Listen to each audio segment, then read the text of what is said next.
Growing up as the second daughter in the Wilson family meant living in Jessica's shadow. She was 5 years older, and according to our parents, she was perfect in every way. I learned this lesson early, and it was reinforced daily in ways both big and small. When I was 6, I got an A on my math test and ran home excited to show Mom and Dad. They were in the kitchen, fawning over Jessica's new dance routine. "That's nice, honey," Mom said without even looking at my paper. "But look at your sister's pirouette." I stood there holding my test until the paper went limp in my hands, then quietly headed to my room. The pattern never changed. Jessica got new clothes from the mall while I got her hand-me-downs. When she wanted a phone at 12, they bought her the latest iPhone.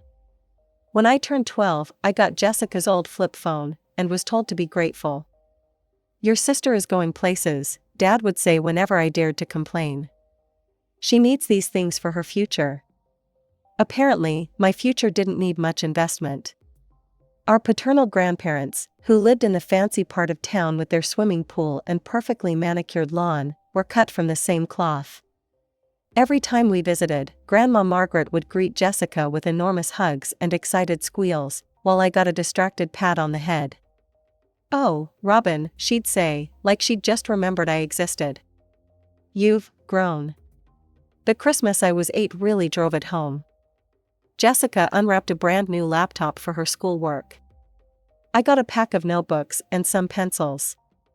"We're being practical," Grandpa Richard explained with that condescending smile of his. "This is more your speed, isn't it?" But I had my own sanctuary, my mother's parents' house. Grandma Eleanor and Grandpa George lived in a modest ranch-style home on the other side of town. There, something magical happened. I was treated like I mattered. They'd actually listen when I talked. They hung my artwork on their fridge right next to Jessica's. They remembered my favorite foods and made them when I visited. Jessica hated going there. "It's so boring," she'd complain. "They don't even have a pool, and Grandma Eleanor never lets me choose what we watch on TV." So she stopped visiting, which meant I got them all to myself. While our parents were busy shuttling Jessica to her endless parade of activities, ballet 1 month, horse riding the next, then violin lessons she'd quit after 3 weeks, I spent my afternoons at Eleanor and George's. They taught me to bake cookies, helped me with homework, and never once compared me to my sister. I was 10 when my parents delivered the final verdict on my worth to the family. It came during what they called a family meeting, though it felt more like a trial where the sentence had been decided long before the proceedings began. It was a Sunday afternoon in October. All 6 adults arranged themselves around our living room, Mom and Dad standing by the fireplace, both sets of grandparents on the matching sofas, and Jessica and me perched on chairs brought in from the dining room. The atmosphere was heavy with manufactured importance. "We need to discuss something serious," Dad began, his hands clasped behind his back like a businessman about to announce layoffs. "As you know, college education isn't getting any cheaper." I watched Jessica straighten up in her chair, smoothing her perfect blonde hair. At 15, she was already practicing her future college student pose. I sat still, my hands folded in my lap, already knowing where this was going. "We've been saving since the girls were born," Mom continued, her eyes drifting to Jessica. "But with the current economy, well, we can only afford to send one of them to college." The pause that followed wasn't really a pause at all. It was just for dramatic effect, like when TV shows pretend there's suspense before announcing the obvious winner. "Jessica will be starting college in 3 years," Dad announced. "She's shown remarkable talent in so many areas. It's important we support her potential." Then he turned to me, his expression a mix of dismissal and fake sympathy. "Robin, honey, you're different. You're more suited for practical work. You don't really need college." Grandma Margaret, Dad's mother, nodded enthusiastically. "Jessica is so gifted," she gushed. "Just last week, her dance teacher said she had natural grace. She needs the best education possible." I sat there, feeling smaller with each word. Not talented enough. Not worth investing in. Not special like Jessica. The familiar message, now just officially stamped and sealed. But then something unexpected happened. Grandpa George stood up, his face red with anger. "This is absolutely unfair," he declared. "How dare you write off a 10-year-old child like this?" "George," my father started, but Grandma Eleanor cut him off. "If you won't support both your daughters equally," she said, her voice sharp as ice, "then we'll pay for Robin's college ourselves." I watched as my maternal grandparents stood up together, a united front. "Robin will have her chance at college," Grandma Eleanor announced. "We'll make sure of that." Then they walked out, leaving a stunned silence behind. Later that night, I was heading to the kitchen for water when I heard my parents talking in their bedroom. The heating vent carried their words clearly up to the hallway. "Mother's being ridiculous," Mom was saying. "Robin's not college material, she can barely keep up in regular classes. They should give us that money for Jessica's education instead. It would be wasted on Robin." "She's just not bright enough," Dad agreed. "I don't know why they're pushing this." I stood there in the dark hallway, their words washing over me like a familiar bitter rain. But somehow, it didn't hurt as much as it should have. Maybe because I'd heard it all before, or maybe because I could still hear Grandma Eleanor's fierce promise echoing in my head. The years passed, and Jessica went off to an expensive private college while I finished high school. My parents never missed a chance to brag about their perfect daughter, constantly updating everyone about Jessica's amazing college experience, her excellent grades, and her bright future ahead. I focused on my own studies, spending most of my time at Grandma Eleanor and Grandpa George's house. Their quiet support meant more than all my parents' loud praise of Jessica ever could. Then came the day that shattered my parents' perfect vision of their golden child. I was in my senior year when Jessica came home from college, fresh from graduation. I was doing homework at the kitchen table when she burst through the front door, mascara running down her face. "Mom, Dad," she sobbed. "I'm pregnant." The silence that followed was deafening. Mom dropped her coffee mug, dark liquid spreading across the kitchen floor. "Who's the father?" Dad finally asked, his voice barely a whisper. Jessica's next words sent Mom collapsing into a chair. "I don't know for sure." I watched my parents' faces as their perfect world crumbled. But it took them less than 5 minutes to reconstruct it. "Oh, sweetie," Mom rushed to hug Jessica. "It's not your fault. These things happen. We'll help you raise the baby," Dad added quickly. "You'll stay here with us." I couldn't believe what I was hearing. "Are you serious?" I said from my spot at the table. "She parties her way through college, gets pregnant, doesn't even know who the father is, and you're still making excuses for her?" "Robin," Mom snapped. "No, listen," I continued, years of frustration finally boiling over. "This is what happens when you spoil someone their entire life. When you never make them face consequences. When you—" "How dare you?" Dad thundered. "Your sister is going through a difficult time, and you're being cruel." Jessica burst into fresh tears, and Mom wrapped her arms around her protectively. "Get out," she screamed at me. "You heartless little—" I didn't wait to hear the rest. I ran upstairs, threw some clothes into a bag, and walked out. Behind me, I could hear them consoling Jessica, telling her everything would be okay, that none of this was her fault. Grandma Eleanor and Grandpa George took me in without question. I finished my senior year living with them, focusing on my college applications. My parents didn't call, didn't check on me, didn't even show up at my graduation. But I had my real family there, my grandparents, beaming with pride as I accepted my diploma. That fall, I left for college in another city, my tuition paid by my grandparents, just as they'd promised years ago. I heard through the grapevine that Jessica had given birth to a daughter and was living with our parents. They were probably still making excuses for her, still treating her like their perfect child who could do no wrong. Life had a funny way of working out. While Jessica's brilliant future had crumbled, I was thriving. After graduating college with honors, I landed a job at a top consulting firm in the city. Within 6 years, I had worked my way up to senior consultant, earned respect from my colleagues, and even managed to buy my own apartment. My routine was comfortable: challenging work during the week, weekend brunches with friends, and regular video calls with Grandma Eleanor and Grandpa George. They were proud of everything I'd accomplished, and that was all the family validation I needed. Then, on a regular Tuesday morning, my phone rang. I almost dropped my coffee when I saw Mom flash across the screen, a number I hadn't seen in almost a decade. "Robin?" Her voice sounded older, tired. "We need your help." 20 minutes later, I was sitting in my office, still trying to process what she'd told me. Jessica had run away. Again. This time with some guy she'd met at a bar. She'd left behind her 9-year-old daughter, the niece I'd never met. "Please come home," Mom had pleaded. "We need to discuss this in person." That's how I found myself driving back to my childhood home that evening. The house looked smaller than I remembered, the paint peeling around the windows. Mom and Dad had aged more than I expected, Dad's hair completely gray now, Mom's face lined with worry.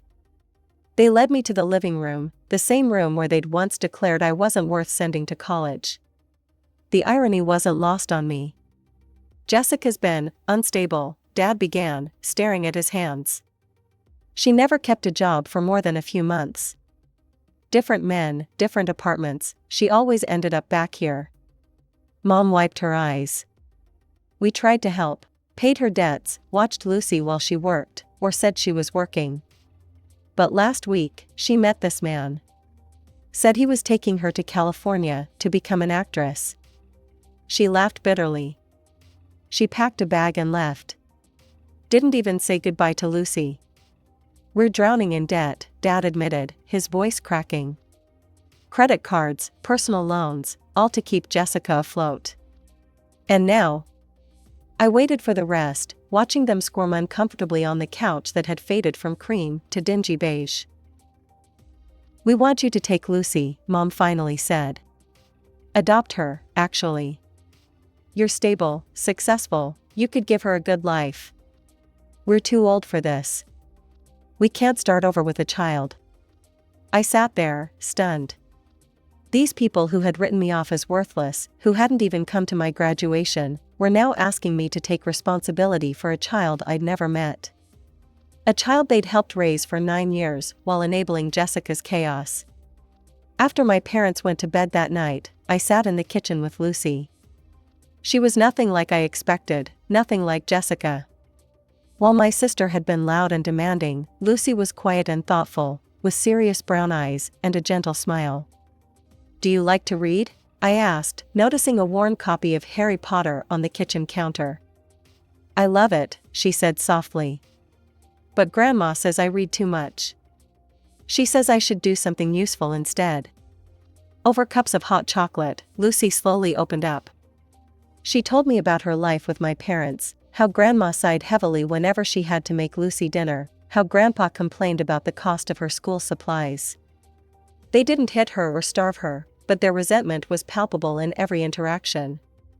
I spent the next week taking time off work, getting to know my niece. We went for ice cream, visited the local library, and talked about everything and nothing. Lucy was smart, kind, and remarkably resilient despite everything she'd been through. She showed me her straight-A report cards that no one had ever celebrated, her artwork that never made it to the fridge. The decision to adopt her wasn't easy. I had a career, a life I'd built carefully from scratch. But watching Lucy try to make herself smaller, quieter, less troublesome, just as I had at her age, made the choice clear. The legal process was exhausting. For months, I gathered documentation, my financial records, character references, proof of stable employment. Jessica didn't contest the termination of her parental rights, didn't even show up for the hearing. Finally, after what felt like endless paperwork and interviews, I became Lucy's legal guardian. The day we packed up her room at my parents' house, they barely looked up from their TV show. "Don't forget to forward her school records," was all Mom said. Lucy flourished in our new life together. She decorated her room in our apartment with fairy lights and bookshelves, joined the school's debate team, made friends who came over for movie nights and study sessions. We developed our own little rituals: Sunday morning pancakes, evening walks in the park, marathon sessions of board games. Monthly visits to Grandma Eleanor and Grandpa George became a highlight for both of us. They doted on Lucy the way loving grandparents should, proudly displaying her artwork and report cards, remembering her favorite foods, listening to her stories with genuine interest. 5 years passed in what felt like the blink of an eye. Lucy turned 14, growing into a confident, compassionate teenager who consistently made the honor roll. My parents never called to check on her, never sent birthday cards, never asked how she was doing. But Lucy didn't seem to mind. She had found her real family. The phone call from my parents came on a Saturday morning. "We'd like you and Lucy to come visit," Mom said, her voice suspiciously cheerful. "We miss her." After 5 years of silence, their sudden interest set off alarm bells, but I decided to go. Lucy deserved to make her own choices about family relationships, and I didn't want to be the one standing in her way. The moment we walked through their front door, I understood why they'd called. Jessica was there, sitting on the couch like she'd never left. "Lucy," she cried, jumping up and rushing toward my niece. "Oh, baby, I've missed you so much." I watched Lucy's face carefully. She stood frozen, emotions flickering across her features: hope, fear, confusion, longing. Jessica wrapped her in a tearful embrace while our parents looked on approvingly. "I've changed," Jessica announced, wiping her eyes. "I've realized what's important. I want my daughter back." The word "back" hit me like a slap. Like Lucy was a borrowed sweater she'd finally decided to reclaim. "I'm living in Phoenix now," Jessica continued. "With Robert. He's got a great job, and we have a beautiful house. Lucy would love it there." "Do you have a job?" I asked, keeping my voice level. Jessica's smile faltered. "Well, not right now. But Robert makes enough for all of us." "And what happens if things don't work out with Robert?" I pressed. "What's your backup plan?" "Why are you being so negative?" Mom snapped. "Your sister is trying to do the right thing." "The right thing?" I laughed incredulously. The right thing would have been not abandoning her daughter for 5 years. The right thing would have been sending birthday cards, making phone calls, showing any interest at all in Lucy's life. "I made mistakes," Jessica wailed. "But she's my daughter." "Stop being selfish, Robin," Dad cut in. "You've done your part, but Lucy needs her real mother now. You can have your own children if you want to play mommy so badly." I stared at them, stunned by their cruelty. These people who had failed not one but 2 daughters, who had enabled Jessica's irresponsibility for decades, who had never once in 5 years asked how Lucy was doing in school or what her interests were, they thought they could just restart the cycle of dysfunction. "Lucy isn't a toy you can pass around," I said, my voice shaking with anger. "She's a person who needs stability and real love, not empty promises." "Where were you when she had nightmares? When she was sick? When she won the school spelling bee? Where were any of you?" "You have no right," Jessica screamed. "She's my child." "A child you abandoned," I shot back. "A child you left with people who resented her existence. A child who deserved better than all of you." Lucy, who had been silent throughout this exchange, suddenly grabbed my hand. "We're leaving," I announced, squeezing her hand reassuringly. "And don't you dare try to contact us." Jessica's call came exactly a week after our confrontation. When I saw her number, I almost didn't answer. But something told me to record the conversation, a habit I developed after years of dealing with difficult clients. "Hey sis," she said, her voice dripping with fake sweetness. "I've been thinking about our situation, and I think I have a solution that could work for everyone." "What situation?" "Lucy, of course. Look, I know you've gotten attached to her, and I know you make good money at your fancy job. So here's the deal: give me $150,000, and I won't sue for custody." The phone nearly slipped from my hand. "Excuse me?" "It's really a win-win," Jessica continued casually. as if she wasn't trying to sell her own child. You get to keep Lucy, and I get enough money to start fresh. You can afford it with your salary. Let me get this straight, I said, my voice shaking. You're trying to sell your daughter to me? Don't be so dramatic. I'm just being practical. You want Lucy, I need money. Simple business transaction. She's your child, Jessica. Not a used car. Fine, she snapped, her sweet tone vanishing. Have it your way.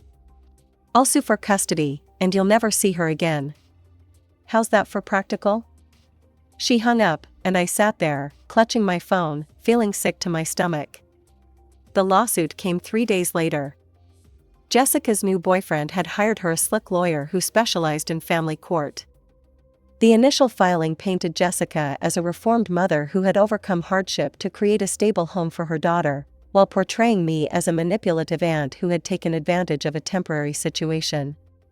In court, Jessica played her role perfectly.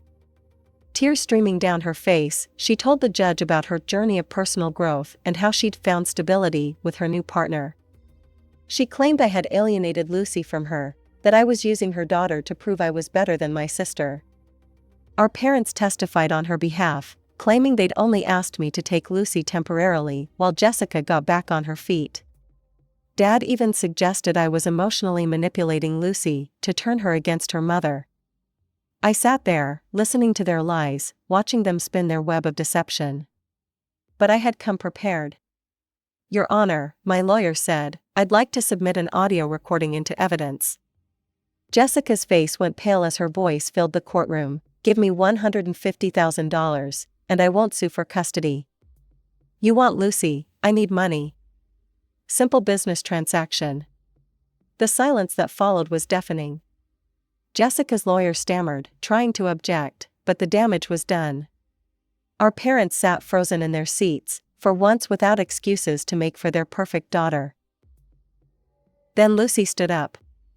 At 14, she seemed suddenly older, more confident than I'd ever seen her.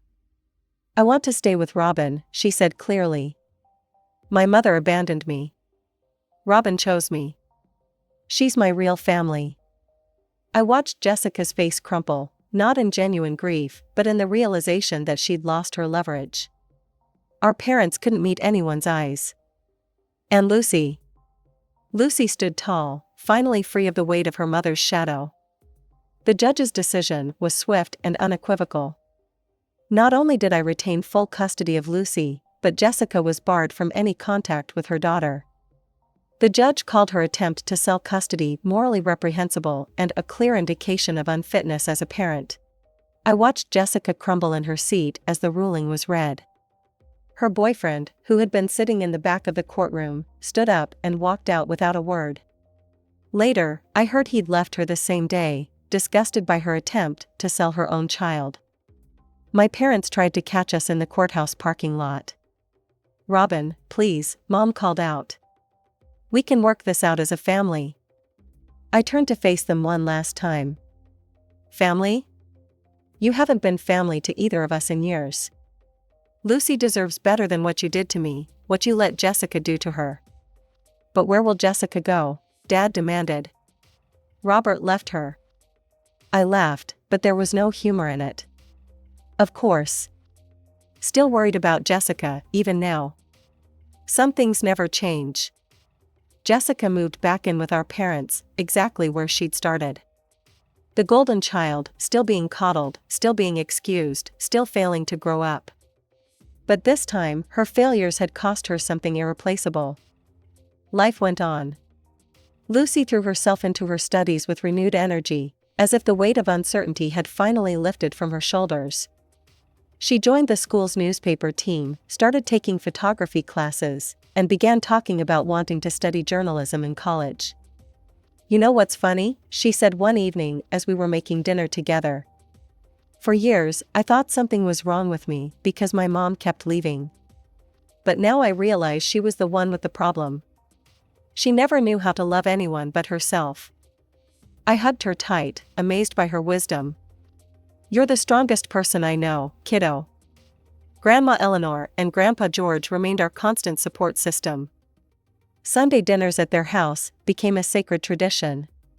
They proudly displayed Lucy's photography in their living room, bragged about her achievements to their friends, and saved newspaper clippings of every article she wrote for the school paper. "You two saved each other," Grandma Eleanor told me one day while we watched Lucy showing Grandpa George how to use his new digital camera. "Just like George and I tried to save you." She was right. In trying to give Lucy the childhood I never had, I'd found the family I'd always wanted. Not the one I was born into, but the one we chose together. My parents still send occasional texts about Jessica's latest drama, but I delete them unread. Lucy hasn't heard from her mother since the court case, and she says she prefers it that way. Some bridges, once burned, should stay ashes. Last week, Lucy won first place in a statewide student journalism competition. As I watched her accept her award, I thought about that scared 9-year-old girl I'd met years ago, and the confident teenager she'd become. I thought about cycles broken, wounds healed, and love freely given.